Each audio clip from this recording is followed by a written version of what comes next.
Não, já tá ligado. O áudio tá bom? Pronto.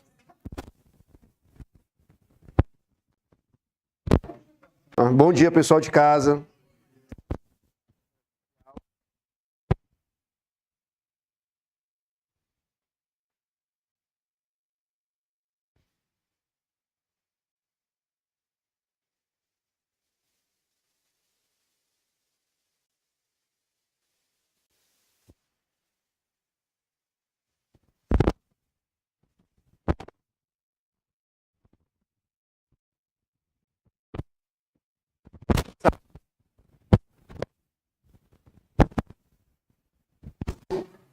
Não consigo estudar com a frequência que eu...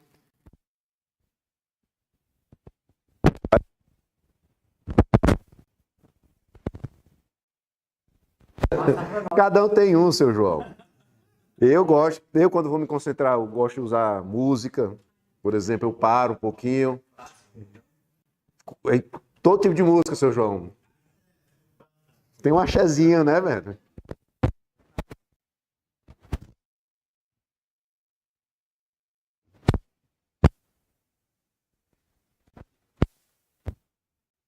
Por exemplo, eu gosto de barulho.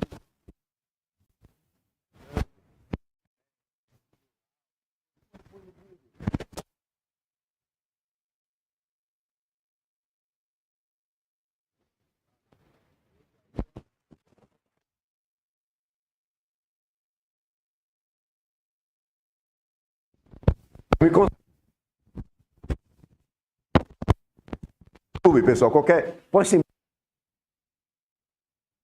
para concentração. Se a música funcionar para você. A música como regulador.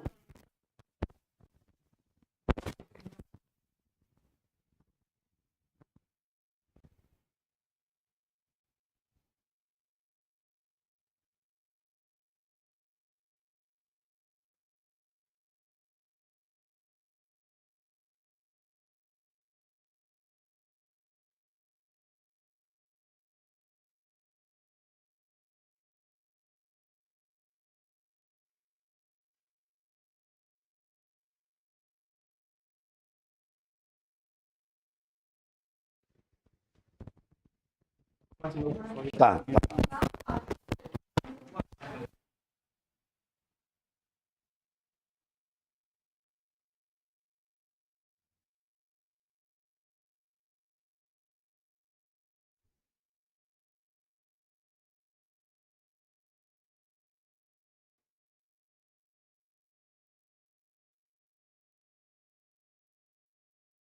Retomando, pessoal, vamos lá.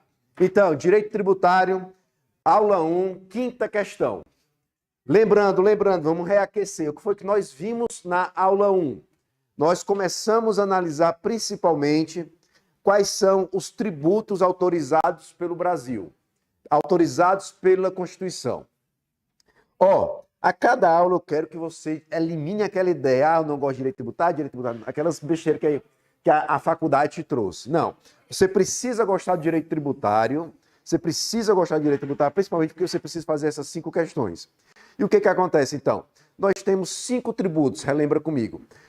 Quando eu falo 5 tributos, são 5 formas de o Estado cobrar você. E tá tudo bem, porque se você mora no condomínio, nós vimos, você paga o condomínio. Então você paga para sustentar o Estado. Jorge, mas ali é problema de gestão, não é problema do direito tributário. Certo? Qualquer desvio, é problema de gestão, senhoras e senhores.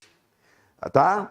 É outra coisa. A gente aqui estuda como injetar dinheiro no Estado para financiar escolas, como injetar dinheiro no Estado para pagar salário de professores, tá? Como injetar dinheiro no Estado para fazer questões públicas. E aí, é legal, é o direito tributário.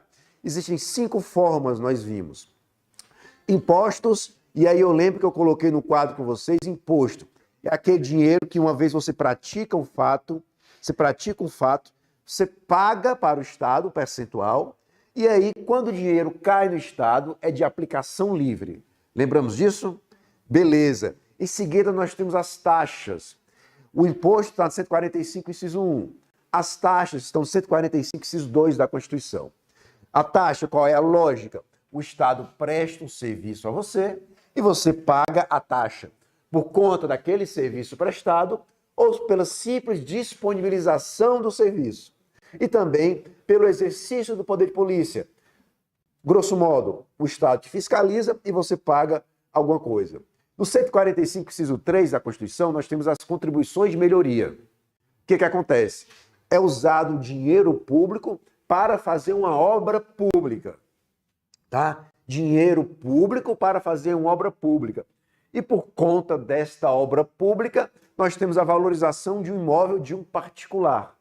O que a Constituição diz? Rapaz, para evitar esse enriquecimento, não é enriquecimento ilícito, esse enriquecimento incompatível com o uso do dinheiro público, pegue o dinheiro da obra e rateie entre todos aqueles que tiveram imóvel valorizado. Limite da cobrança, o limite da obra e o limite individual da minha valorização. Se eu tenho um imóvel, ele valoriza 500 mil por conta de uma obra, por conta de uma praça. Uma melhoria criada uma praça. Você sabe o que é um equipamento público? Tem consequências maravilhosas, tá? Valoriza meu imóvel em 500 mil. Eu posso ser tributado em até 500 mil. Qual é a ideia? Não, eita não, Bernardo. Estou só pegando teu gancho, tá? Eita não, por quê? Porque foi o dinheiro público utilizado para beneficiar todos, me beneficiou, galera, de uma forma diferente. Tá? Dinheiro público me trouxe 500 mil reais, eu fazendo nada? Não, pegue esse dinheiro da obra e rateie entre aquelas pessoas. Show de bola? Então, imposto, taxa, contribuição e melhoria. Qual é a quarta? Nós temos um empréstimo compulsório, que está no 148. Empréstimo, o próprio nome está dizendo, você empresta para o Estado. Ah, Jorge, se eu não quiser, o nome responde, é empréstimo compulsório. Então, baixa-se uma lei e diz, se você for abastecer o imposto de combustível, a cada um litro de gasolina, você vai emprestar R$1 para o Estado. E aí ele já é debitado. Aí um dia a lei vai dizer, até o dia tal, esse dinheiro vai ser devolvido. Como, Jorge? É problema da lei, você não precisa se preocupar com isso. Se você se preocupe em saber que tem o empréstimo compulsório. Empréstimo compulsório é criado por lei complementar. Lembramos disso? E nós temos as contribuições gerais, pessoal. Aí tem uma carrada. A contribuição de interesse das categorias profissionais, custeio da Seguridade Social. Qual é a ideia da contribuição? Ela meio que é o oposto do imposto. Porque você pratica um fato, aí você paga e aquele dinheiro vai para uma finalidade específica. Exemplo, contribuição para a Seguridade Social. Pratico um fato, aí eu sou obrigado por lei a pagar alguma coisa, pago um percentual, aquele dinheiro vai financiar saúde, assistência e previdência. Show de bola? Só para a gente contextualizar. Eu quero que você visualize. Pessoal, Jorge, como é que eu começo a me dar bem no direito? Como é que eu posso evoluir? Cara, é aquela história. É você imaginar, visualizar, principalmente aquilo que você lê. Não é só no direito, é em qualquer coisa, né? Você lê um livro, você imagina aquela história, né? Um livro legal, uma coisa. E aí você vê aquilo ali, você tem que fazer isso no direito. Essa é a dificuldade do direito. Por quê? Porque o direito envolve o nosso dia a dia. O direito é muito abstrato. Mas você tem que ler e vai começar a imaginar. Essa é a tal da maturidade jurídica, pessoal. Tá? Que tem nada a ver com idade, nada a ver. Maturidade jurídica é você conseguir fazer isso. Se você conseguir fazer logo isso, já de agora, já iniciando no campo profissional, vai ser maravilhoso para vocês. Hã? Exatamente, Bernardo. Imagina você correndo na praça, Bernardo. Tá? Beleza, Bernardo. Certo, pessoal?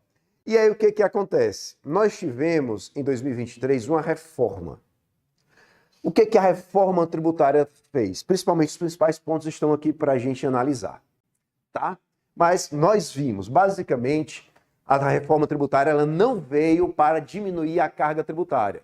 Também já coloque isso na sua cabeça. Ela veio para simplificar o sistema. Jorge, o que significa isso? Eu vou revisar aqui no quadro com vocês o que aconteceu. Nós vimos na aula passada, e eu espero que você tenha lido, o artigo 153 da Constituição. Lá nós temos os impostos da União. Tá? São vários, nós vimos. Inclusive, a criação do imposto do pecado, lembramos?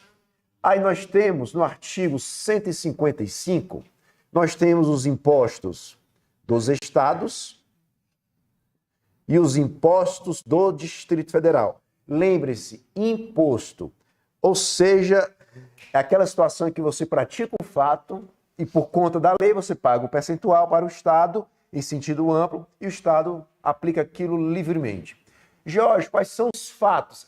Com relação ao imposto, pessoal, a Constituição trouxe os fatos.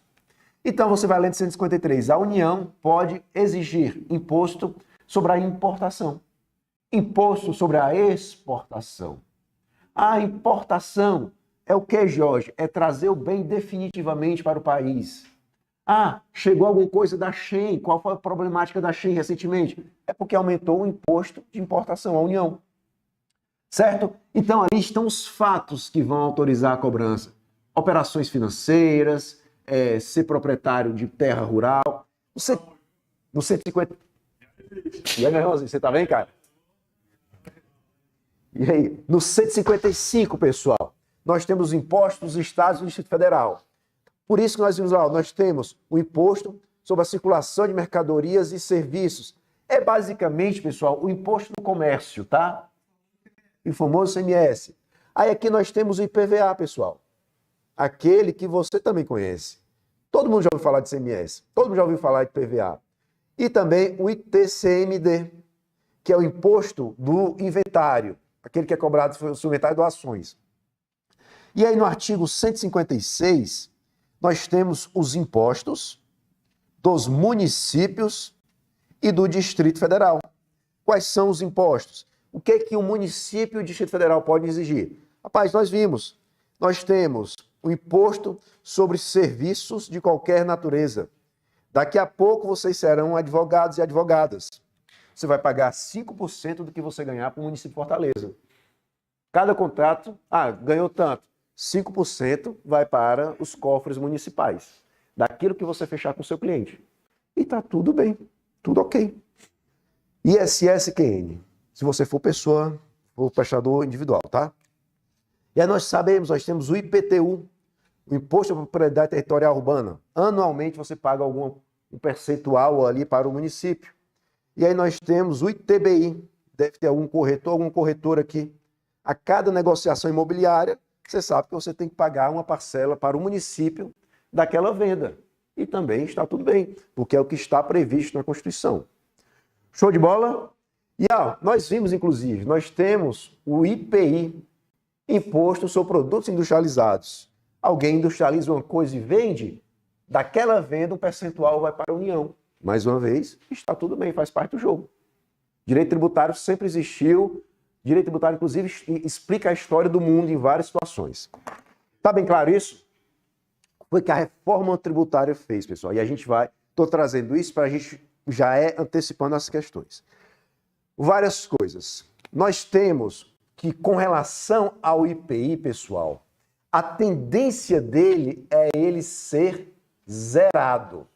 A gente vai ter, para a grande maioria dos produtos, uma alíquota zero. George, por que não extinguiu o IPI? Por conta da Zona Franca de Manaus. Exatamente. A existência da Zona Franca de Manaus, pessoal, principalmente é trazer benefícios de IPI para quem está lá. Tá? Para os outros produtos, é como se o IPI deixasse de existir. Porque quando eu exijo 0%, então a tributação é basicamente zero. Está fazendo sentido?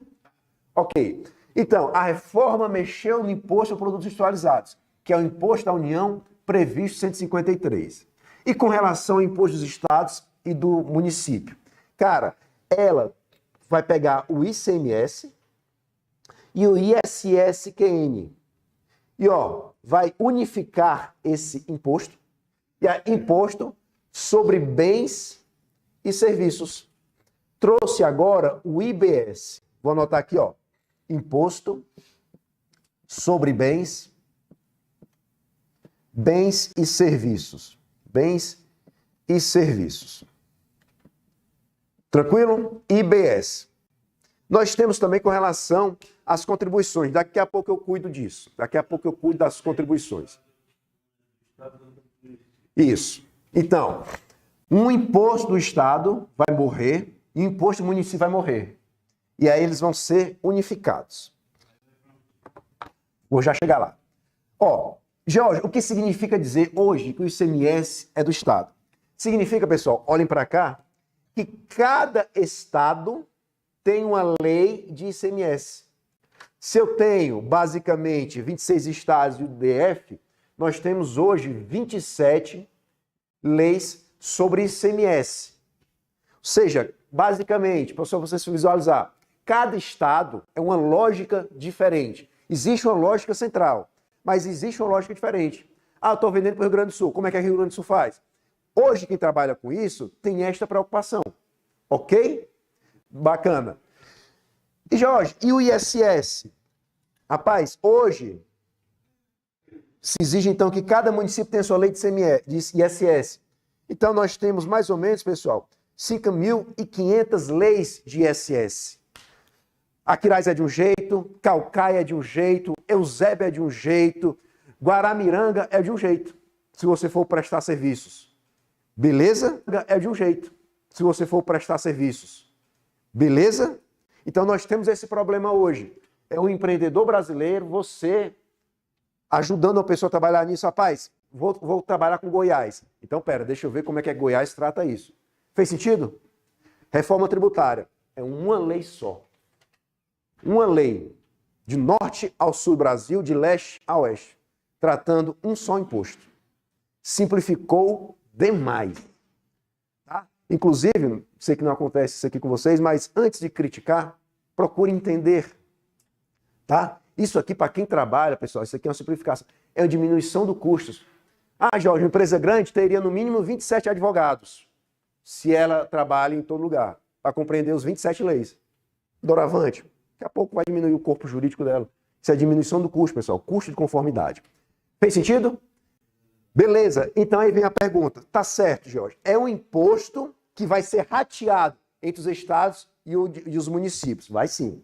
Agora, a lei, quem é que vai criar o IBS? Se antes nós tínhamos o ICMS do Estado do Ceará, criado por uma lei do Estado do Ceará. Cara, agora vai ser uma lei complementar da União. A União está quase editando a lei complementar do IBS.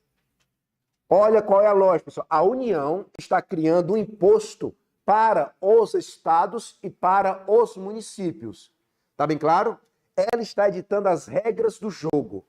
Jorge, em que momento o Estado vai dar pitaco? Em que momento o município vai dar pitaco? Pega isso que já está em questão. O que acontece? Beleza, a União vai dar as regras do jogo, mas cada Estado e cada município vai dizer, meu percentual é esse. Fez sentido? O percentual, cada Estado e cada município vai dar o seu percentual. As regras do jogo serão o mesmo. Mas quando é que o Estado do Ceará está exigindo isso? 25%. Rio Grande do Sul? Não, aqui o Rio Grande do Sul está exigindo para o salmão 20%. Plena liberdade para fazer isso. Estão conseguindo visualizar isso? Eu estou sendo claro? Então, pessoal, a lei complementar vai ser da União, mas cada estado e cada município vai dizer o seu percentual. Então, no seu caderno, cada estado e município, cada estado e qualquer município definirá a sua alíquota. George, o que é a alíquota? Lembre-se, é o percentual. A alíquota é o percentual. George, isso vai dar confusão? Na graça de Deus, sim. Porque aí a gente tem mercado. Tá? Isso vai dar confusão. Principalmente entre quem? Entre estados e municípios.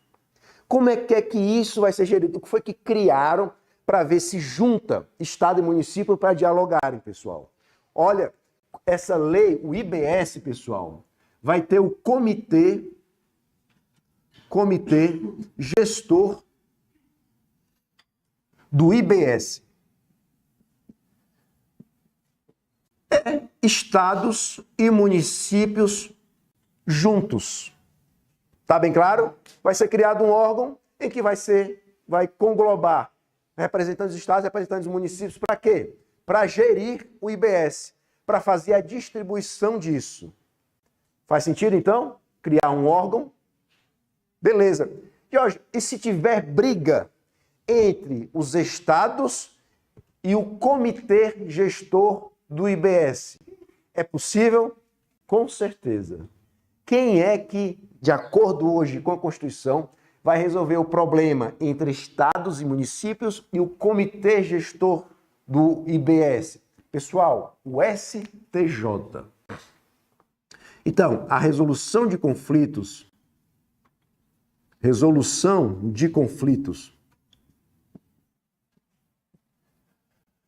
entre estados,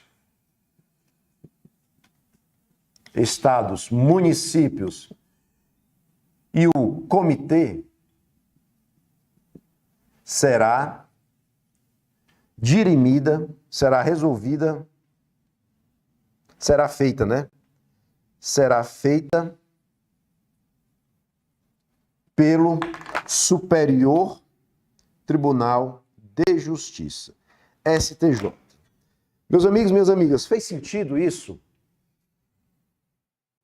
Eu sei que para muitos o direito tributário não é do dia a dia, estava muito longe, alguns deixaram a faculdade há um tempinho.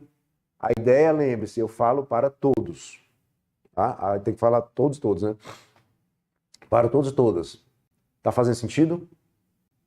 Deu para dar um contexto da mudança? Deu, né? Show de bola, show de bola. Jorge, eu ouvi dizer que foram também trazidos alguns princípios novos. Foram sim. Mas a gente já pode analisar esses novos princípios com essas questões, tá bom? Aqui é o contexto da reforma tributária. O grosso. Jorge, objetivamente, foi o que aconteceu. Me diga, eu não quero ler muita coisa. Cara, simplificando. O IPI, o Imposto da União, a tendência a ser zerado, e 2 impostos foram unificados num só. O Imposto do Estado, o ICMS, e o Imposto do Município, vai ser unificado na IBS. Esses 2, com o tempo, vão morrendo, pessoal. A gente vai ver aqui, tem um ano específico para isso.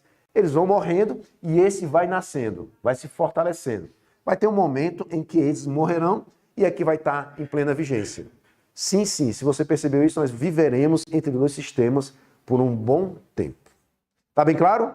E aí vai ser criada uma entidade para gerir isso.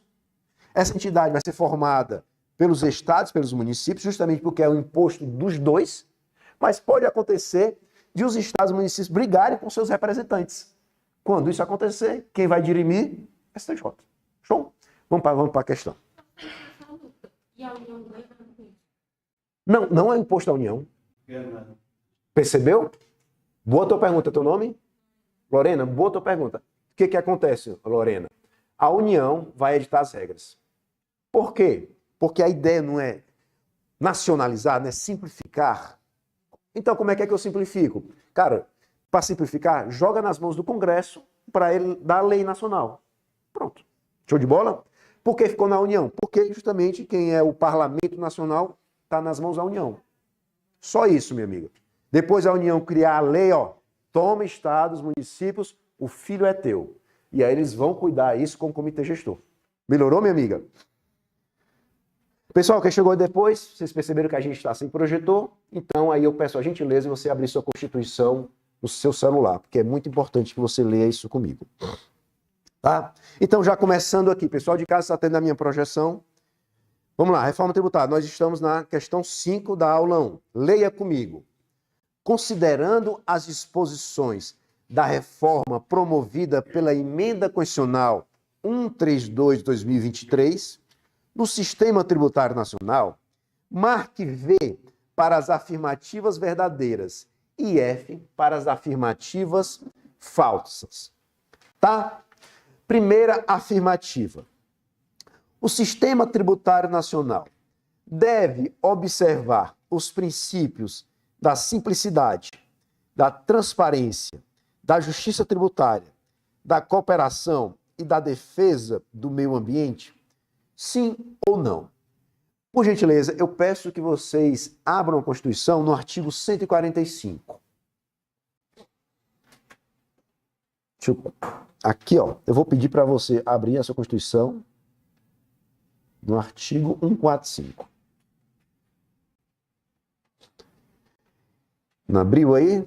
145. Perceba que o 145 agora tem um parágrafo terceiro. Lembrando que nós temos todo o tempo do mundo, nós vamos no nosso ritmo.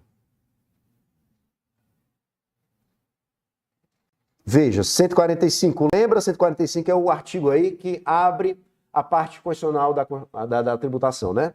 Veja, olha o parágrafo terceiro, pessoal. Aliás, olha o parágrafo terceiro, parágrafo quarto. O que é que tem aí? Incluído pela emenda constitucional 132, não é? Confere? Então, esses dois dispositivos foram inseridos pela reforma tributária. Então, nem preciso dizer que numa revisão de véspera você vai dar uma lida neles. Leia comigo o parágrafo terceiro. O sistema tributário nacional deve observar os princípios da simplicidade, da transparência, da justiça tributária, da cooperação e da defesa do meio ambiente. Olha cá. Princípio da simplicidade, não é? Princípio da transparência. Princípio do quê? Da justiça tributária, né? Olha. STJ. Quem é que vai dirimir os conflitos decorrentes da reforma tributária? STJ. Então, ó, quais são os novos princípios trazidos? Simplicidade, transparência, justiça tributária. Tem mais dois que eu acho que dá para decorar. Cooperação e da defesa do meio ambiente. E se a gente colocar STJ, coopera com o meio ambiente? Fica fácil memorizar os novos princípios? Repetindo, nós temos novos princípios. 145, parágrafo terceiro. Quais são? STJ coopera com o meio ambiente. Simplicidade, transparência, justiça tributária, cooperação e defesa do meio ambiente. Volte para a questão. Quinta questão, relendo a primeira afirmativa. O sistema tributário nacional deve observar os princípios da simplicidade, ok? Transparência, ok? Justiça tributária, tá ok? Bate. Cooperação, bate. E defesa do meio ambiente. Então essa afirmativa está verdadeira.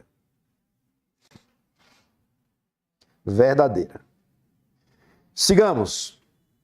O que é que diz a segunda afirmativa? As alterações da legislação tributária buscarão atenuar, diminuir os efeitos regressivos. Volte para a Constituição. Veja o que está no parágrafo 4º do artigo 145. Posso ler na Constituição? As alterações na legislação tributária buscarão atenuar os efeitos regressivos. Confere lá? Então, essa está também correta. Até agora nós temos VV, verdadeira, verdadeira. Confere? Só para você memorizar, ver se facilita a sua visualização. O que é essa história do efeito regressivo? É diminuir o impacto do direito tributário no preço do produto. Pessoal, tá aqui, eu estou tomando um energético, feito não sei qual é a empresa. Toda a tributação dela, ela desemboca aqui. Ela joga em mim. Tá bem claro isso? Mas a tributação é dela. Mas ela joga no preço do produto. Ou seja, quem é que está sofrendo, no final das contas, a tributação? Eu. Consumidor. Mas eu tenho determinada capacidade financeira. Tem pessoas que têm capacidade financeira maior. Tem pessoas que têm capacidade financeira menor. Concorda?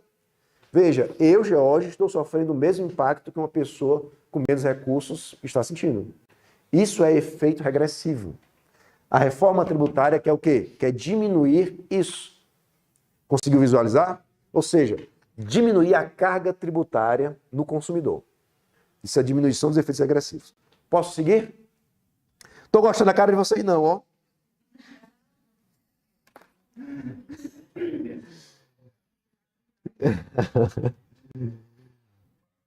Vai. Veja, segunda afirmativa. É vedado, é proibido, tá? É defeso também, poderia ser. Defesa é proibido. Antes eu achava, quando era mais novo, eu achava que defesa era permitido. Não sei se vocês tinham ou têm esse problema. É vedado aos entes federados instituir impostos sobre entidades religiosas e templos de qualquer culto, excluídas suas organizações assistenciais e beneficentes. Pessoal, outro ponto da reforma. Ela esclareceu a imunidade tributária das igrejas, das entidades religiosas. Abra aí sua Constituição no artigo 150. Artigo 150. Seu João, essa Constituição do senhor é de quando, meu amigo? Não, só pelo formatozinho aí, meu amigo. Não, artigo 150, meu amigo. Artigo 150, você não vai no inciso 6º do artigo 150. Abriu? 150, inciso 6º. Artigo 150, inciso 6º.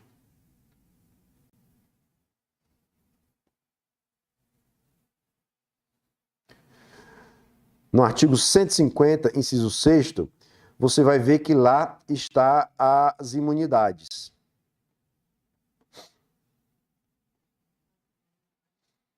Veja aí a imunidade da linha B de bola. Obrigado, pessoal. Ainda estou chegando. O que é que diz aí? Leia comigo. As entidades religiosas e os templos de qualquer culto, veja, inclusive suas organizações assistenciais e beneficentes. A reforma tributária trouxe essa parte após a vírgula, tá? Antes, dizia, é proibido exigir imposto. Imposto, tipo IPTU, aqui, imposto. Taxa pode, contribuição pode. A Constituição diz, ela imuniza o quê? As entidades religiosas do pagamento de imposto. Uma igreja, se tem funcionário, ela tem que pagar contribuição. Contribuição patronal, tem que pagar tudo. Uma igreja tem que pagar a taxa do lixo, aqui em Fortaleza. Ela não paga o quê? Imposto. Aí diz a Constituição, inclusive suas organizações assistenciais e beneficentes. Volto então para a questão. Maçonaria. Supremo diz que maçonaria não é religião. Então, ela tem que pagar imposto. Então, o que a questão está dizendo? É vedado, é proibido aos entes federados instituir impostos sobre entidades religiosas e templos de qualquer culto, excluídas suas organizações assistenciais e beneficentes. Excluídas, pessoal, ou incluídas? Então, aqui está errado, né? Então, qual é o erro, George? Você risca excluída. Sigo. É vedado, é proibido aos entes federados instituir impostos sobre a empresa pública prestadora de serviço postal, no que se refere ao patrimônio, à renda e aos serviços vinculados às suas finalidades essenciais ou às delas decorrentes. Pessoal, veja aí o artigo 150, tudo bom, doutora? Pode passar aqui. 150, parágrafo 2º da Constituição. Cuidado com o fio. Ainda no 150, veja o parágrafo 2º. O que é que diz o parágrafo 2º? A vedação do inciso 6º-A, o que é que tem no inciso 6º-A? A cobrança de imposto. É extensiva às autarquias e às fundações instituídas e mantidas pelo poder público e à empresa pública prestadora de serviço postal, no que se refere ao patrimônio, à renda e serviços vinculados às suas finalidades essenciais ou às delas decorrentes. Fez sentido esse parágrafo para você? Não, né? Então vem cá. Repetindo todo o tempo do mundo. Pode colocar, pode deixar aqui. Como é teu nome, cara? Osíris. O que acontece, pessoal? Relembra isso aqui comigo. Artigo 150 da Constituição é o que nós estamos analisando. Aí ele tem o inciso 6º, né? Fica vedada a cobrança de impostos. Não pode cobrar o quê? Imposto. A cobrança de imposto, ela está proibida. Os outros tributos podem. Aqui está excluindo apenas um. Ok. O que é que tem na linha A? Veja aí comigo. A União, os estados, o DF e os municípios não podem, olha para cá, não podem cobrar impostos uns dos outros. Isto é proibido. Não pode imposto. Ok? Vamos dar um zoom nisso. Por quê? Vou fazer aqui, ó. Galera, até aqui, né? Mais ou menos. Olha cá. Se você olhar a Constituição, a administração pública brasileira, ela pode ser da administração direta ou da administração indireta. Ok? A administração direta, pessoal, é sinônimo de União, Estados, Distrito Federal e municípios. Quando eu falo administração direta, eu estou falando da União, dos Estados, DF e municípios. Quando eu falo da administração direta, nós temos pessoas jurídicas de direito público. A administração indireta, lembre-se, é quando a União, os Estados e o DF criam uma outra pessoa jurídica. Certo? Público. É aqui, pessoal, que estão as autarquias. É aqui que estão as fundações públicas de direito público. Só que aí também nós temos a criação de pessoas jurídicas que elas vão seguir as regras do direito privado, né? Pessoa jurídica de direito privado. Direito privado. Aqui nós temos as empresas públicas, que é aquela que tem capital 100% público, tipo Caixa Econômica, tipo Correios. Nós temos as sociedades de economia mista, tipo Petrobras, Banco do Brasil. E aqui nós também temos fundações públicas. Eu posso ter fundação pública de direito público e fundação pública de direito privado. Legal? Relendo, então, se você for ler a Constituição 150, inciso 6º, a linha A, você vai ver que a linha A, olha para cá, ela, quando fala União, Estados, DF e municípios, ela está claramente se dirigindo à galera da administração direta. Fez sentido? Se você olhar, a Constituição está imunizando esta galera, está dizendo, não pode cobrar imposto uns dos outros. É todo mundo igual. Certo? Aí vem a pergunta, pessoal, se você ampliar a sua perspectiva. Rapaz, e as autarquias? E o INSS? O INSS pode pagar IPTU para o município de Fortaleza? A Caixa Econômica paga imposto? Aí o que acontece? A gente tem que ler justamente o parágrafo 2º do artigo 150, que aí ele traz para essa galera. E traz também, principalmente, para uma pessoa específica. A Empresa Brasileira de Correios e Telégrafos, a EBCT, vulgo Correios. Melhorou, pessoal? O que a questão está perguntando? Vem cá, o correio tem imunidade? A tua questão está perguntando isso. Só que aí você precisa traduzir tudo isso. Volte para a questão. Veja se melhora. É vedado, é proibido exigir imposto sobre a empresa pública prestadora de serviço postal, no que se refere ao patrimônio, à renda e aos serviços vinculados às suas atividades essenciais ou às delas decorrentes. Traduzindo, pessoal, é possível exigir imposto do correio? Então, aqui está certo ou está errado? Vamos ver. Então, nós temos como resposta VVFV. Nasceu a primeira questão. Fala, irmão.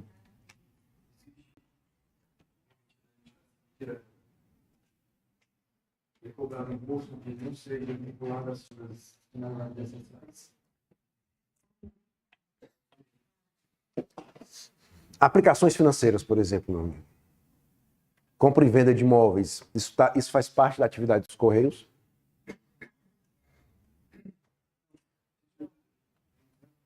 Existe alguma exceção? Não está relacionado a patrimônio, né? Não, então é isso que eu estou dizendo. Nas atividades atípicas, objetivamente. Quem é que está imunizado? As atividades típicas. As atividades atípicas, não. Por exemplo, você sabe que, só um exemplo, correio é deficitário. Né? Entrou um gestor lá no correio, que pegou o dinheiro do correio e começou a aplicar na Bolsa de Valores para ver se faz dinheiro para injetar no correio. Essa atividade é uma atividade atípica dos correios. Aqui pode gerar tributação. Melhorou? Hã? Vem, mas não vem tão evoluído. O que é mais comum é isso nos campeonatos de órgãos, né? Que eles investem em outros negócios sem ser no objeto direto. Isso. Posso seguir, pessoal? Nós vamos para a sexta. A reforma tributária promovida pela Emenda Constitucional número 132 ampliou a competência tributária conferida aos Estados e ao Distrito Federal em relação à instituição do Imposto sobre Propriedade de Veículo Automotor, com reflexo na repartição da receita pública oriunda dessa espécie tributária em favor dos municípios. Nesse contexto, com base no texto constitucional vigente, analise as afirmativas. Qual foi, pessoal, em essência, uma outra mudança interessante da reforma tributária? Principalmente, pessoal, aqui, nós tivemos também uma reforma tributária que impactou no IPVA. O que acontece hoje? Antes, pessoal, IPVA. Antes e depois. Vou usar esse recurso principalmente por conta do momento, por conta do dia e da hora. Antes, pessoal, era apenas sobre veículo automotor de via terrestre. Show de bola? Hoje, nós continuamos que paga IPVA o veículo automotor de via terrestre, mas hoje também nós temos agora sobre aeronaves e embarcações. Nós tivemos uma ampliação do objeto de tributação do IPVA. Também, Bernardo. Bom, moto, viu? Não pode ser bicicleta não, Bernardo. Bom, aqui é uma moto. Aqui o Bernardo, pessoal. Bernardo. Veículo automotor de via terrestre, pessoal, qualquer coisa motorizada, tá? De via terrestre. Antes, só veículo automotor de via terrestre. Hoje, com a reforma tributária, nós tivemos uma ampliação. Ou seja, carros, embarcações e aeronaves. Beleza? Helicóptero também, Bernardo. Helicóptero também. Sigo. Veja, o que é que diz a afirmativa 1 da sexta questão? O imposto incidirá sobre a propriedade de veículo automotor terrestre, aquático e aéreo, excetuada a incidência sobre aeronaves agrícolas, tratores e máquinas agrícolas. Meus amigos, abram a Constituição no artigo 155, parágrafo 6º.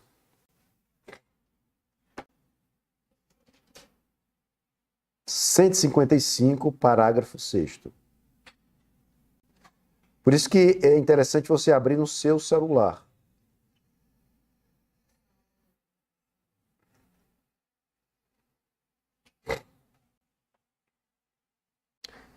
Artigo 155, parágrafo 6º.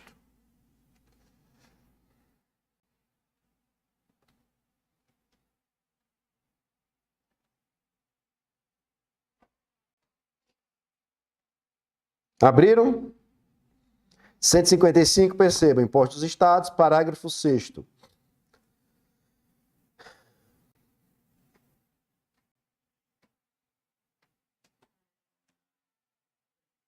Parágrafo 6º, inciso 3º.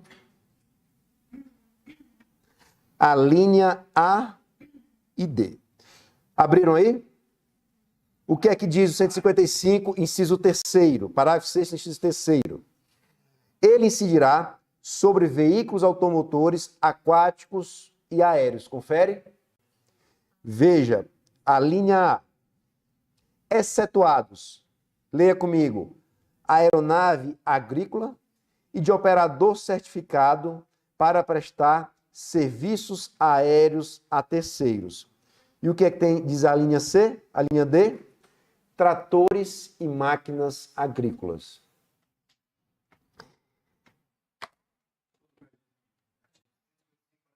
Parágrafo 6º, inciso 3º. Vamos aqui, ó, pessoal. Artigo 155,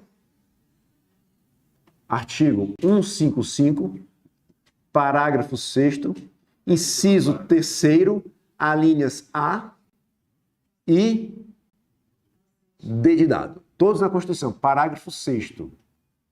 É ruim não estar com o projetor aqui, porque aí ficaria mais fácil, né? Mas, ó, olha cá comigo. Você tem dúvida que o agronegócio tem um grande lobby no Congresso Nacional? E faz parte, tá? Também é jogo político, normal, tudo ok. Faz sentido trazer imunidade para tudo que for agrícola aqui? Não faz sentido para você, né? Mas tem essa imunidade. Paga, hoje, a partir de hoje, paga IPVA. Embarcações, via terrestre e aeronaves, vírgula, excetuado aeronave agrícola, trator e algo também relacionado à pesca certificada. Hã? A firma quebra, né? E outra coisa, você tem dúvida que a TAM, a Gol, tem lobby no Congresso Nacional? Então quem é que também ficou de fora? Operador, nome bonito para chamar a Gol e a TAM? Operador certificado. Releia então comigo aqui. Estão no 155 para 6º? Tá. Então, ó. Parágrafo 6, pessoal, está fazendo referência ao IPVA. Ok? Então, aí você segue. Parágrafo 6º, inciso 3º. O que é que ele diz? O IPVA vai incidir sobre a propriedade de veículo automotor terrestre, ó, terrestre, aquático e aéreo, ok? Ou seja, ele ampliou. Parte final, o que é que diz? Olha para mim. Menos quem? A linha A. Aeronave agrícola. Quem mais? Operador certificado para prestar serviço aéreo a terceiro. Azul, TAM, Gol é um operador aéreo certificado a prestar serviços a terceiro. Ok? Então, quem está fora? Aeronave agrícola e quem presta serviço a terceiro. Vá para... Só rapidinho. Vá para a linha D. Operador aéreo certificado a terceiro. Se for certificado, ok. A linha D. Quem é que está de fora? Trator e máquina agrícola. Ok? Eu tenho IPVA. Isso. Agora, se você alugar, você não tem. Fica a dica. Não, fica a dica, ó. Sempre tem um jeito, pessoal. Eu gosto de direito, sempre tem um jeito. Jorge, eu queria comprar minha lancha, mas eu estou preocupado. Não fique, não fique. Leia a linha B comigo. A linha B. Embarcações de pessoa jurídica que detenha outorga para prestar serviço de transporte aquaviário. Ok? Por exemplo, você vai em algum lugar, tem balsa. Ali é transporte terceiro. Ali tem imunidade, não tem pagamento de PVA. Continua comigo. Ou de pessoa física ou jurídica que pratique pesca industrial, pesca artesanal, científica ou de subsistência. Compre a lancha que eu coloco você como pescador. Você não vai pagar IPVA. Rapaz, eu consigo para você um certificado de pescador, ó. Pescador artesanal. Hã? Não, de vez em quando pesca. Não tem frequência, minha amiga. Você só tem que pescar. Então, pegue a sua lancha, leve uma vara, jogue lá. Não deu. Pronto, pescou. Tem imunidade. Melhorou, pessoal? Agora, volta para... Não precisa pegar o peixe. Minha amiga, tem lancha que você coloca a vara, tem que ter lugar para a vara. Você só coloca, pronto. Tá pescando. E tá aqui minha cartão. Podemos voltar para a questão? Veja se melhora, pessoal. Tá mais truncado, né, isso aqui? Diga, meu amigo. Hã? Não, mas às vezes o jeitinho brasileiro para contornar a regra. Foda é quando tá na regra já. Releia comigo então, pessoal. Nós estamos na sexta, primeira assertiva, né? Então releia comigo. O imposto incidirá sobre a propriedade de veículo automotor terrestre. Ok? Até agora? Sim. Aquático, vai incidir no aquático? Sim. Aéreo, vai incidir? Sim. Excetuada a incidência sobre a aeronave agrícola. A aeronave agrícola está fora? A aeronave agrícola está fora. Trator está fora? Tá. Máquina agrícola está fora? Então a primeira está totalmente correta. Sigo. Segunda assertiva. O imposto incidirá sobre a propriedade de veículo automotor terrestre, aquático e aéreo, excetuada a incidência sobre a embarcação de pessoa física ou jurídica que pratique pesca industrial, artesanal, científica ou de subsistência. Certo ou errado? Certo. Olha as coisas acontecendo.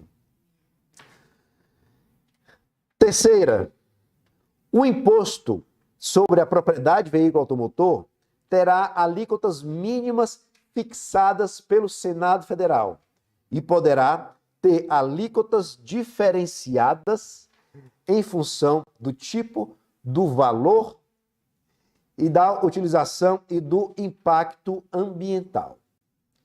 Na Constituição, está aberto aí para você no parágrafo 3º, né? No parágrafo 6º, né? Ainda? Então, veja o inciso 1 e o inciso 2 do parágrafo 6º. Você continua no parágrafo 6º, tá? Você estava no inciso 3º, né? Olhando comigo. No parágrafo 6º ainda, veja o inciso 1 e o inciso 2. Continuamos a falar de IPVA, não é? O que tem lá, ó? O IPVA terá suas alíquotas mínimas fixadas pelo Senado Federal. Inciso 2. Poderá ter alíquotas diferenciadas em função do tipo, do valor, da utilização e do impacto ambiental. Então, olha para cá, pessoal. O que é que os incisos, ó, os incisos 1 e 2, agora do parágrafo 6º, estão me dizendo? Primeiro, nós temos o Congresso Nacional, né? Está aqui a Câmara dos Deputados, está aqui o Senado Federal. O que a Constituição está dizendo? O Senado Federal pode editar uma resolução para fixar a alíquota mínima no território brasileiro. Já trazendo para vocês, ó. O que eu estou dizendo? O IPVA não é o imposto dos estados? Quem é no Congresso Nacional o representante dos estados? A Câmara dos Deputados ou o Senado Federal? O Senado Federal. O que a Constituição está dizendo? Os representantes dos estados podem fixar a alíquota, existe a alíquota mínima, existe a alíquota máxima. A alíquota mínima de IPVA a ser praticada no Brasil, ok? Ou seja, o Senado pode um dia dizer, ó, no mínimo vai ser 2%, no mínimo vai ser 1%. Não existe essa resolução hoje, mas ele pode. Ok? Beleza. E outra coisa, estados, vocês podem calibrar o IPVA de vocês com base em alguns critérios. Ou seja, pode ter IPVA diferenciado, pessoal. Quais critérios? Leia comigo no inciso 2. Alíquotas diferenciadas. Olha cá, ó. Eu posso ter alíquotas diferentes em razão da função, em razão do tipo, valor, utilização e impacto ambiental. Faz sentido, pessoal, exigir menos IPVA de uma ambulância? Sim. Faz sentido, pessoal, eu exigir menos IPVA de um carro que não polua o meio ambiente? O impacto ambiental diminuto? Tem carro elétrico aí, já tá? Faz sentido eu exigir menos IPVA? Sim. Porque aí com o que eu faço? Eu jogo a galera para comprar carro elétrico. Porque vereador, esses carros tem um carro à disposição. Tem unidade também. Não, não, o terceirizado não. Mas é porque no caso está a serviço do Estado, né? Digamos assim. Não, tá alugado. Tá alugado. A locadora paga normal. Tanto é que a locadora, inclusive, ela coloca sua sede no estado onde o IPVA é mais barato. Né? Você pega os carros da Localiza, normalmente você vê que ela é São José dos Pinhais, que é no Paraná, né? E Minas, alguma coisa em Minas. Não sei se é também em BH também. BH. Posso voltar, pessoal, para a questão? Volta para a questão. O imposto sobre a propriedade de veículo automotor terrestre terá alíquota mínima fixada pelo Senado Federal. Tudo correto até agora? Ok. Tudo aqui está correto. E poderá ter alíquotas diferenciadas em função do tipo, do valor, da utilização e do impacto ambiental. Tudo ok? Ok. Então, a terceira está correta. Vamos para a quarta. Pertencem aos municípios 50% do produto da arrecadação do imposto sobre o Estado sobre a propriedade de veículo automotor, licenciado em seu território. E em relação ao veículo aquático e aéreo, cujos proprietários sejam domiciliados em seus territórios. Isso aqui, pessoal, está no artigo 158, inciso 3º. 158, inciso 3º. Objetivamente, olhe para mim. Quando você paga o IPVA, o imposto é do Estado. Mas quando cai no cofre do Estado, quando cai na conta, metade fica com o Estado e metade vai para o município onde estiver licenciado o veículo. Ok? Por exemplo, nesse caso que a gente está falando, a Localiza, o veículo está licenciado em São José dos Pinhais, no Paraná. Quando a Localiza paga o IPVA para o Estado do Paraná, metade fica no cofre do Estado do Paraná e a outra metade é dividida para São José dos Pinhais. Um veículo licenciado em Juazeiro do Norte, aqui no Ceará, quem cobra? O Estado do Ceará cobra o IPVA. Quando você paga para o Estado do Ceará, metade fica com o Estado do Ceará e metade fica com o município de Juazeiro do Norte. Ok? Isso aqui, ó, é para veículo automotor.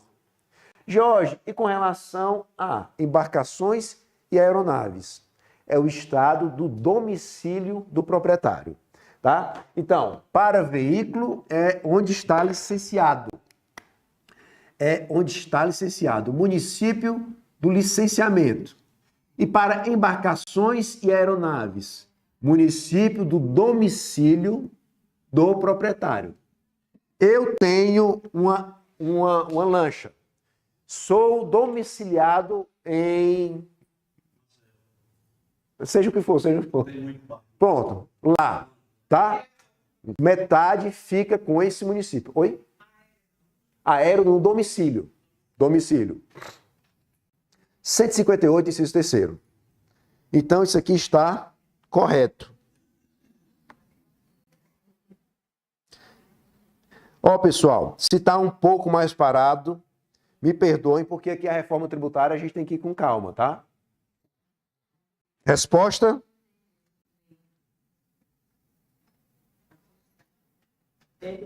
D de dado. Sétima,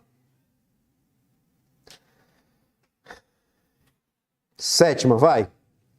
A reforma tributária estabelecida pela Emenda Constitucional 132/2023 em relação ao imposto sobre transmissão, causa-mortes e doação de quaisquer bens ou direitos tem expressa...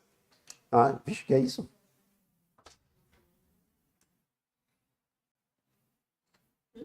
Tá meio truncado, né, aqui? A reforma tributária estabelecida pela Emenda Constitucional 132 em relação ao imposto sobre transmissão, causa-morte e doação de quaisquer bens ou direitos, ITCMD, tem expressa previsão de que o ITCMD... Tô achando meio truncado, mas vamos lá. ITCMD, pessoal. Olha, Tusa, tudo bom? ITCMD, olha para cá. O ITCMD é o imposto dos estados e do Distrito Federal. O que é que ele tributa? Posso apagar essa parte aqui? Posso? Vai lá, Tigrão.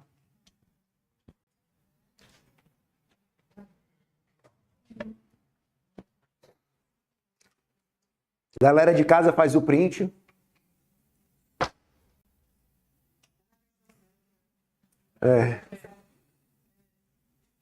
São 7. Legal, né? 7.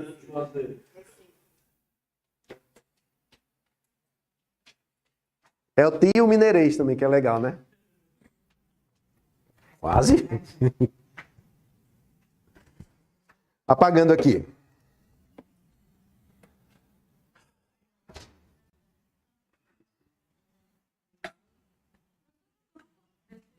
Oi? Não, só aqui. É só aqui mesmo. Na semana eu não... Às vezes eu tomo. Na semana. Olhando aqui, às vezes eu tomo.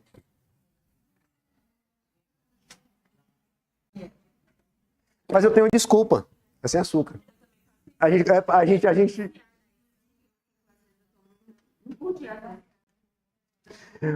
Olha cá, pessoal. Vamos aqui. Eita. O ITCMD, o Imposto dos Estados e do Distrito Federal. ITCMD. Imposto sobre a transmissão. Ah, não. Então, a HB20 deixou ali perto, estacionou ali perto da moto. HB21A. Não.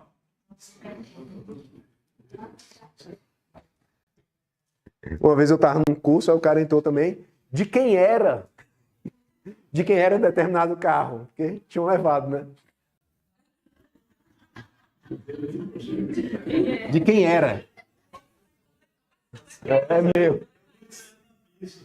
O padre dizer que não levaram o carro. Senhor, podemos? Para visualizar, pessoal. ITCMD é o Imposto dos Estados e do Distrito Federal. Qual é o fato que autoriza, pessoal? O ITCMD. São 2 fatos, tá? São 2 fatos. O primeiro fato, veja, é a transmissão causa-mortes, ou seja, em razão da morte, ok? Pelo princípio da Saizine. Então, alguém faleceu, com a Saizine houve a transmissão dos bens. Quem ensejou a transmissão dos bens? O evento morte, ok? Toda transmissão em razão de morte, seja de bem móvel ou bem imóvel, é tributado pelos estados. Por isso que é o imposto do inventário, certo? Mas também outro fato enseja a cobrança de ITCMD. É a doação. E você sabe que doação é um ato de liberalidade. Certo? A transmissão causa mortes de quaisquer bens ou direitos, gera o pagamento de ITCMD. A doação de quaisquer bens ou direitos gera o pagamento de ITCMD. Quem cobra ITCMD são os estados e o Distrito Federal. Show de bola? Não confunda com o ITBI. O ITBI está aqui abaixo. O ITBI é dos municípios e do Distrito Federal, como você sabe. Qual é a distinção? A distinção é que nós temos também uma transmissão, ok? Transmissão que? De bem imóvel. E essa transmissão é uma transmissão onerosa entre pessoas vivas. Show de bola? Depende de cada município. Cada município aqui pode dizer. Repetindo. Como é que é? O percentual sobre o valor. Repetindo, pessoal, eu sei que essa manhã, essa parte de direito tributário está um pouco mais lenta, mas é intencional. À sua esquerda, o imposto dos estados e do DF. Oi? Pode ser só rapidinho. Tributando o quê? A transferência. Olha para de qualquer bem. Bem móvel ou bem imóvel. Pode ser a lancha, pode ser o avião, seja o que for. Qualquer bem está sendo transmitido em razão da morte, imposto para o Estado. Não, Jorge, eu estou doando um avião, uma lancha, um carro. É doação, imposto para o Estado. Veja, é só um fluxo. Faz sentido? É só uma via de mão única. Ou está sendo transmitido em razão da morte, ou está sendo doado. Sua direita, município tributando. Transmissão entre pessoas vivas. Do que? Transmitiu o imóvel de forma onerosa, olha para cá, de forma onerosa, ITBI para o município, da localização do bem imóvel. Tá bom assim? Não, o Distrito Federal cobra os dois. Por quê, minha amiga? Porque o Distrito Federal ele não é dividido em município. Aí ele cumula as duas funções. Tá ok, pessoal? O ITCMD é morte e doação. Morte e doação. Então, morte e doação. E doação. Aqui é uma transmissão onerosa. Transmissão. Quer falar alguma coisa, JP? Transmissão onerosa. Posso seguir, pessoal?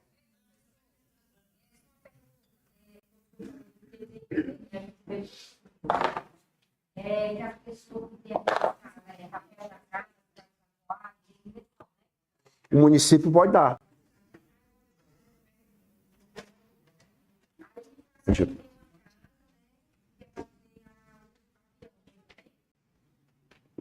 Não, o TBI não, porque é aquisição originária. Isso. Aquisição originária.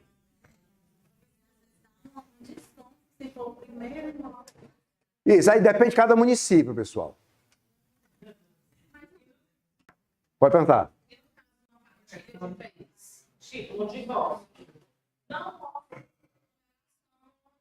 Foi diferente? Não. Qual é a ideia de um divórcio? Eu sei, mas é sair igual. Se no compro, no final das contas, um sai maior com o outro, essa parte é doação, paga ITCMD. Olha para cá, pessoal. Inclusive, tem gente que vai trabalhar na área de famílias, né? Na partilha. Pessoal, vamos lá aqui, pessoal. Olha cá. Na partilha, numa divisão, num divórcio, o ideal é que todo mundo saia no mesmo percentual. Principalmente se o regime do casamento permite aquilo ali. Ok? Encerrou aquele contrato, que é um contrato, encerrou o contrato, na divisão, a ideia é igual. Se na divisão alguém sai com percentuais diferentes, que não sejam 50%, aquilo é equiparado à doação. E paga o quê? Paga ITCMD.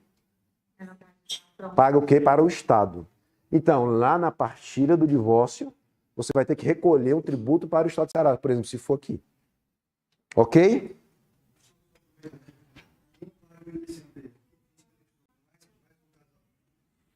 Não. Outra pergunta. Teu nome, cara? Adilton, cada estado vai definir quem paga. Tá certo? Você tem que ver na lei do estado do Rio Grande do Sul, na lei do estado do Ceará, porque pode ser quem recebeu ou quem está pagando. Normalmente é quem está recebendo. Mas aí nada impede o ajuste entre lá. Posso seguir? Ok.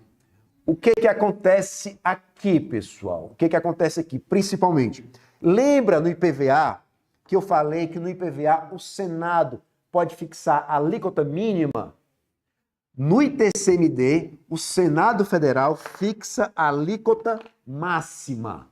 Então, o Senado Federal pode fixar a alíquota máxima. E sim, hoje, por exemplo, a alíquota máxima é de 8%. Existe uma resolução do Senado Federal, editada em 92, dizendo, no máximo, no Brasil, vai se pagar 8% de ITCMD, certo? IPVA, alíquota mínima. ITCMD, alíquota máxima. Vou trazer aqui também uma informação que eu acho que vai facilitar a sua memorização. O que acontece também? O Supremo já tinha permitido, só que isso foi incorporado na reforma tributária. É possível, olha para cá, que o ITCMD tenha alíquotas progressivas. Ou seja, a depender do patrimônio transmitido, eu posso ter uma evolução nas alíquotas. Tá?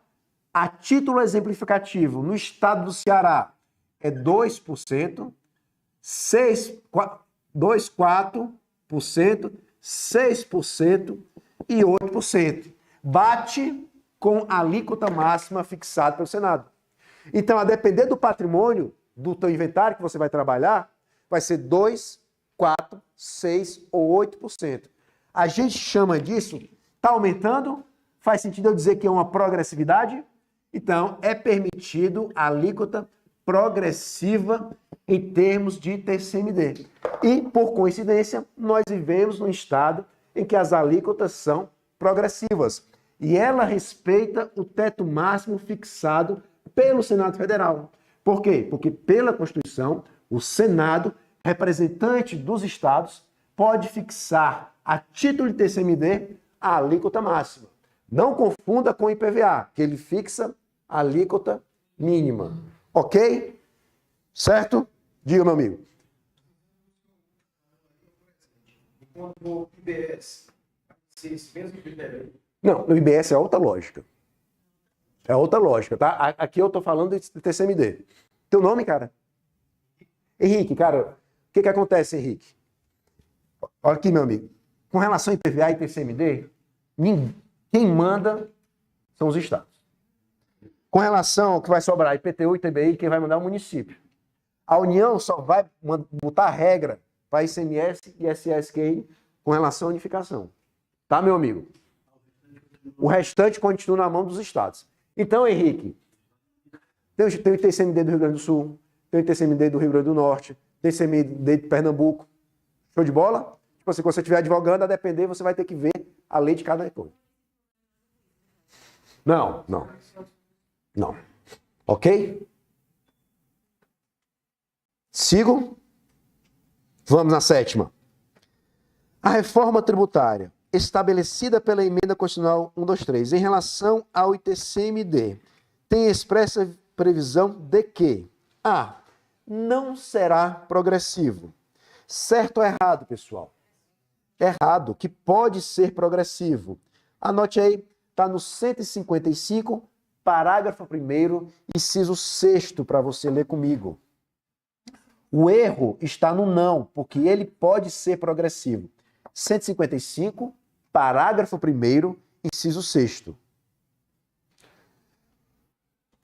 Então, isso aqui está errado. Sigo. B. Incidirá sobre as transmissões e doações para as entidades sem fins lucrativos. Isso aqui também está errado no que diz que vai incidir.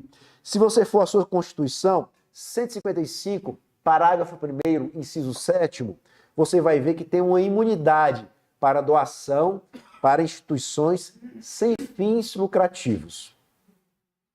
Tá? Aqui eu estou indo mais rápido, citando só os artigos, porque essa questão me permite, tá? Ela é bem objetiva, e aí a gente anota os artigos e depois você lê em casa.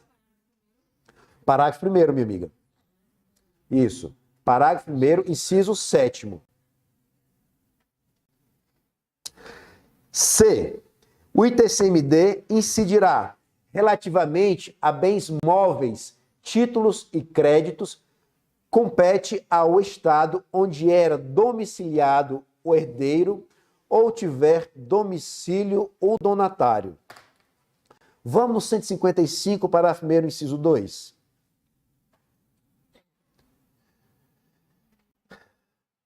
155, parágrafo 1º.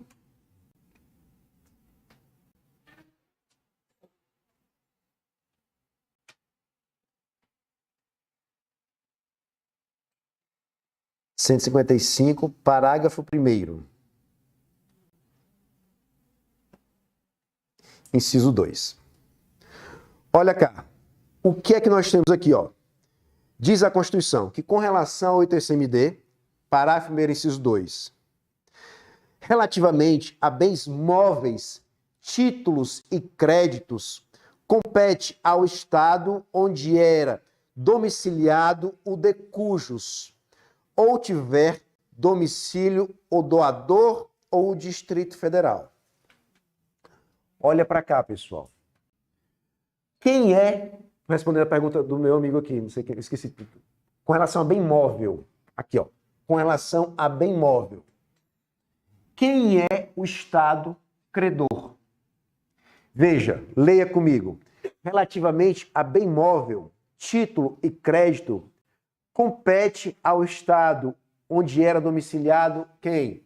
O de cujos, que é o termo para quem morreu, ou tiver domicílio o doador, que é quem está doando. Quem doa é o doador. Quem recebe é o donatário. Então, você concorda comigo que com relação a bens móveis, tanto na causa-morte quanto na doação, é de onde sai? É quem está transmitindo o patrimônio? Vou reler. Quem é que pode cobrar o ITCMD relativamente a bens móveis, títulos e créditos? Diz a Constituição, 155, parágrafo 1º, inciso 2. Compete ao Estado onde era domiciliado o de cujos. Tio Francisco morreu e transferiu. Tio Francisco morava no Rio Grande do Sul. Então, onde era domiciliado o de cujos, onde era domiciliado tio Francisco. Ou tiver domicílio o doador. Tio Francisco morava no Rio Grande do Sul e doou um jatinho para mim. Onde é que ele era domiciliado? Rio Grande do Sul. Em resumo, pessoal, é de onde sai. Ou é do autor da herança, ou é do doador, com relação a bem móvel, títulos e valores. Esqueça, neste momento, bem imóvel. Objetivamente, Jorge, bem móvel é ou do de cujos ou é do doador. Ou seja, é do domicílio de onde sai. Fez sentido? Volte para a questão. Relativamente a bens móveis, títulos e créditos, compete ao Estado onde era domiciliado o herdeiro ou tiver domicílio o donatário. Certo ou errado? É errado. Ó, de cujos, herdeiro, doador, donatário. Com relação a bem móvel, quem cobra é o Estado onde era domiciliado este rapaz. O que morreu ou o que doou. Ok? Esse aqui é o herdeiro e é quem recebeu é o donatário. Quem quer que eu repita? Aí você tem que ler a Constituição comigo. Volta na Constituição. Temos todo o tempo do mundo. Eu estou no 155, parágrafo 1º, inciso 2º. A Constituição, nesse dispositivo, ela diz, ó, beleza, é bem móvel, pessoal. Pronto. eu estou doando o meu Red Bull não, meu energético preferido para o Bernardo. Veja, eu moro aqui no Ceará, o Bernardo mora em Minas Gerais. Eu pago o tributo para quem? É para o estado do Ceará, porque é onde eu, doador, estou. Ok? Beleza. Posso seguir? Então, sobra-nos como correta a letra D. O que ela diz? Que será devido ao estado onde tiver domicílio o donatário, se o doador tiver domicílio no exterior, até que sobrevenha lei complementar sobre o tema. Olha aqui, pessoal, para ver se faz lógica. Quando é que eu tenho problema de saber quem é que vai cobrar isso aqui? Quando os dois estão no Brasil. Ok? Porque se eu tenho um, por exemplo, puta merda. Se eu tenho um, por exemplo, nos Estados Unidos, e eu estou aqui no Brasil, e ele está doando, ou ele está me transferindo alguma coisa, a tua lógica, se tu é o Brasil e quer cobrar algo disso aqui, você vai cobrar de quem, criatura? De quem está nos Estados Unidos ou quem está no Brasil? Brasil. Então, se é algo de um doador no estrangeiro para alguém no Brasil, vai ser no domicílio doador ou domicílio donatário? Ponto. Respondeu, está aqui. Ok? É essa a resposta. Então, na sétima nós temos D de dado. Tem, cara. Tá, mas anote aí, meu amigo. Tá na emenda constitucional 132. Artigo 16, inciso 2, a linha A. Por que eu não abri com vocês? Porque você tem que ir na emenda, nesse caso.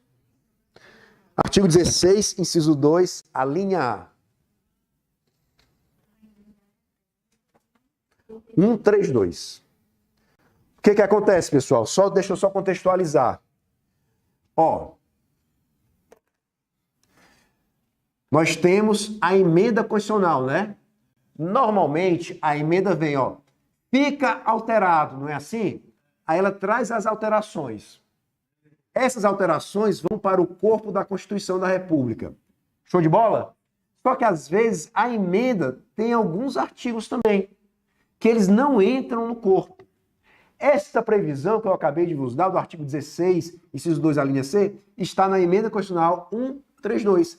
E lá tem um artigo 16, respondendo essa sétima inciso D, que é essa situação. Que aí você precisa apenas entender comigo, pegar a lógica. Não precisa ir lá nesse momento. Alguém ia falar? Diga, Letusa, desculpa, minha amiga.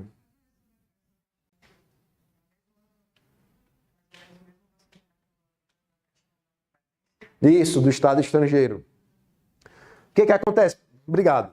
Basicamente, pessoal, alguém está no exterior e está chegando bem no Brasil, quem tributa é o Brasil. Ok? Porque, pegando o contexto da Eletusa, bem lembrado, o que acontecia antes da reforma? Antes da reforma, se alguém deixava bem no exterior, eu tinha alguma coisa, a Constituição dizia o quê? Eu quero uma lei complementar para tratar disso. Essa lei complementar nunca foi editada. Consequência prática, quem deixava as coisas no exterior não podia tributar. Isso era maravilhoso.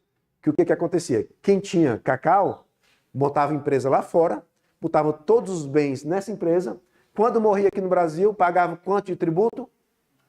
Certo. Hã?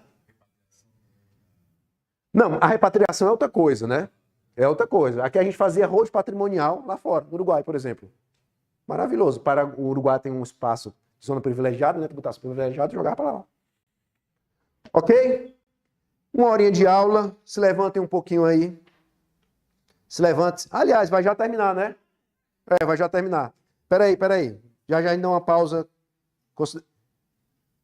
que aconteceu?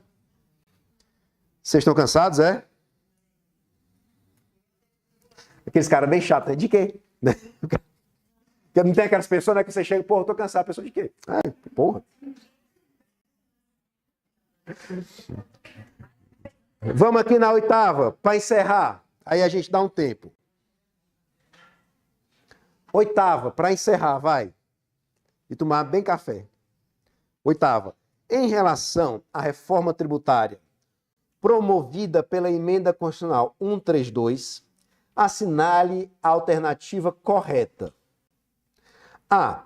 A proposta de emenda à Constituição foi aprovada na Câmara dos Deputados com larga maioria de votos, havendo um aumento de votos favoráveis no segundo turno em relação ao primeiro turno, em virtude da consciência da justiça fiscal trazida pela mudança legislativa. Pessoal, isso aqui é falso, mas isso aqui também não é algo jurídico, tá? Isso aqui tá um negócio noticialesco que não nos importa. Mas é falso, não foi com tanta margem, não. O que nos importa? B. Foi criado o Comitê Gestor do Imposto sobre Bens e Serviços, que, em sua instância máxima de deliberação, contará com a representação paritária dos estados, do DF, dos municípios, sob a presidência de um representante da União. Coloquei para vocês, o Comitê Gestor do IBS vai ser formado unicamente por representantes dos estados, do DF e do município. Não tem representante da União. O papel da União se limita a criar a lei complementar. Então, risca representante da União. Onde está isso, George? No 156B, artigo 156-B, né? Parágrafo 2º, artigo 156-B, parágrafo 2º, incisos 1 e 2. Então, a B está falsa. Com o maior prazer. 156-B, né? Parágrafo 2º, incisos 1 e 2 da Constituição. C. Cada ente federativo fixará sua alíquota própria do IBS de competência compartilhada entre estados, DF e municípios por lei específica. Certo ou errado? O que foi que eu acabei de falar para vocês? A União cria a lei, mas cada ente vai criar sua lei específica, sua alíquota específica. Alíquota. Então, a resposta é C. Isso está no artigo 156. 156-A, parágrafo 1º, inciso 5. Calma, Bernardo. 156-A, né? Parágrafo 1º, inciso 5. 5.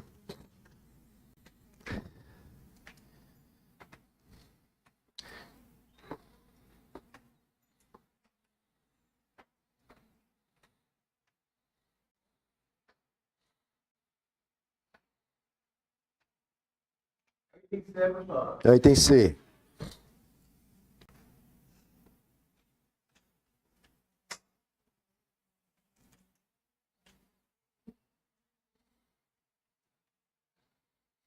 Pessoal, vamos deixar essa 9ª e a 10ª para a próxima, tá? Pode cortar aí o sinal, meu amigo. Daqui a pouco a gente volta. Se levanta.